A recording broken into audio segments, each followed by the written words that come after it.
brought to you by Forest Hill Cemetery. Welcome to Hometown History. Today we travel to quaint Ringgold, Georgia, which you may not know is the wedding capital of the South. And we happen to be in the very famous Ringgold Wedding Chapel. Back in 1845, the Methodist Church started. And they started over on Lafayette Street. And they started there, and then sometime during 61 and through 1861, 1865, Sherman marched through Ringgold on his way to Atlanta, and he set the church on fire. It just burned everything in his... Burned everything. So in 1926, the U.S. government come in and reimbursed the Methodist Church $600. $600, and they gave the Methodist Church that amount of money, and they built back what you see here today with $600. They moved from Lafayette Street to over here.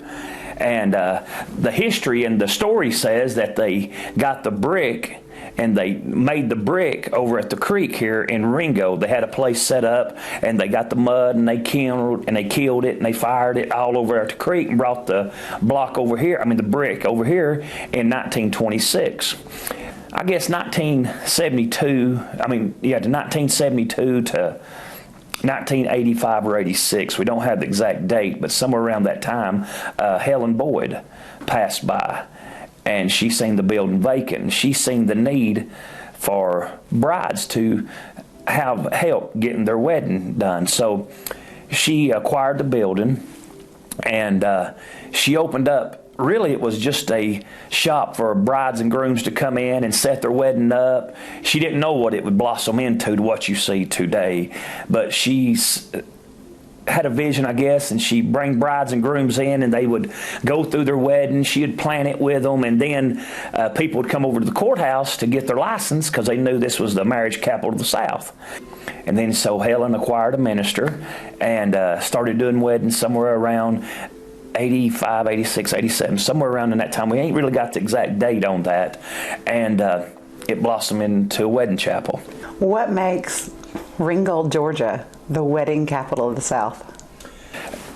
Back in the early 60s, the outlying states, Tennessee and Alabama, required a 3-day waiting period. You'd go get your blood drawn, then you'd wait 3 days, and then you could come back and they would let you get married. Georgia didn't have that. Georgia, there was no waiting period. So people would flock to Georgia because they could get their marriage license, they could get married the same day and go on their honeymoon on the same day. There was no waiting period. So that's where Ringgold, Georgia got its real foothold on being the marriage capital of the South. Do you have a favorite love story couple you could tell us about? There was an elderly couple. They would come every year to get their vows renewed, and I was part of that, and he passed away. And I got to do his funeral, and that was touching, because it's not just here, this moment. It's as we go on further in life to help people. That's really what this place is.